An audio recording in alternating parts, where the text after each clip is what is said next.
At Clarissa's wedding, I learned what it feels like to stand in quicksand while everyone else swears the floor is marble. The ballroom glittered, crystal chandeliers, a string quartet, champagne like a fountain that never shut off. I wore my one good Navy suit and did my best impression of a man who cared about pharmaceutical patents and commodity futures. My fiancée, Sophia, floated through the room in emerald silk, every smile rehearsed, every laugh placed with tweezers. Darren, one, of those men who peaked in college and has been downhill skiing ever since, slid into our circle. "So, Marcus," he said, tasting my name like a punchline, "when are you going to propose? 2 years should buy a proper ring, even on, construction wages?" Before I could answer, Sophia lifted her flute like she was about to toast. "Him?" she laughed, sharp, glassy. "I'd rather stay single forever." The circle burst into relieved laughter. Someone added, "At least he's good with his hands." That got them roaring. I didn't fight, didn't throw a drink. I set my glass on the nearest table, looked Sophia in the eye long enough for her to know I heard every word, and walked out. The mountains don't care about status. I drove to my cabin, the foreclosure I'd turned into a sanctuary with weekends of sawdust and sweat, the kind of place Sophia once called rustic, like it was a disease. On the porch, I nursed a whiskey and watched the dark get honest. All the little comments from the last 2 years lined up, the way she introduced me as Marcus with no context, the dinners she steered away from my truck, the wine and laughs about improving my wardrobe, my voice, my life. This wasn't a bad joke. It was the truth showing its teeth. By morning, I had a list. Call my lawyer. Call my accountant. Call the bank. By 10 a.m., Sophia's access to my money was history. Every card, every shared account gone. A paper trail thick as plywood. Then I went home, my home, bought before I met her, and left 2 things on the granite she insisted we install. The custom ring I'd saved 3 months for, and a letter giving her 30 days to vacate and warning that anything not hers stayed. Walked out lighter than I'd felt in years. The next hours played like a radio stuck between stations.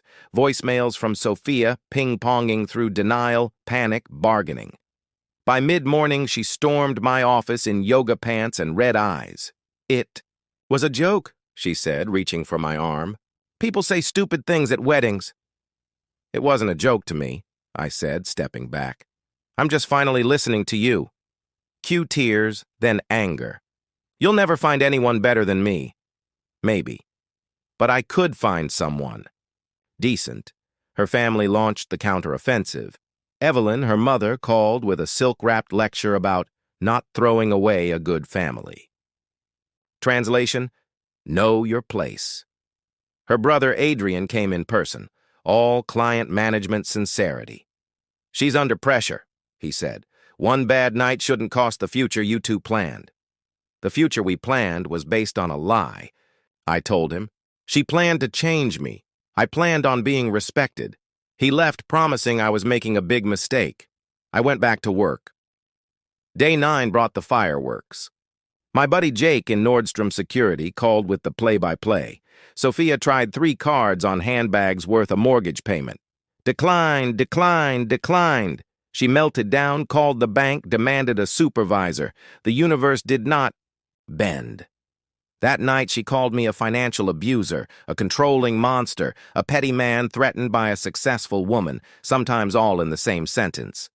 When she pulled her sister Danielle's feelings into it, I hung up. Manipulation dressed as concern is still manipulation. 2 weeks after the wedding, she arrived at my house with a U-Haul and 2 movers who radiated regret. Alan, my property manager, met her at the door. "Written authorization from Marcus," he said, "or nothing leaves." She tried legalese that wasn't legal, then emotion, then insults. When the police arrived, calm, professional, they asked for proof of ownership. She said, emotional investment should count. It didn't. The movers refused to help steal furniture. She left with nothing but tires squeal. Later, I watched the security footage. It felt like closing a book I should have stopped reading a year earlier. Life, minus the performance, got quiet in the best way. I redrew the plans for the house I was building, the one that had morphed into Sophia's Pinterest shrine. Out went the ballroom closet, the showroom dining room, the wine cellar for bottles I couldn't pronounce. In came a shop off the garage, a kitchen meant for cooking, a great room built around a real fire. On site, my crew stopped tiptoeing around me. Work is honest like that.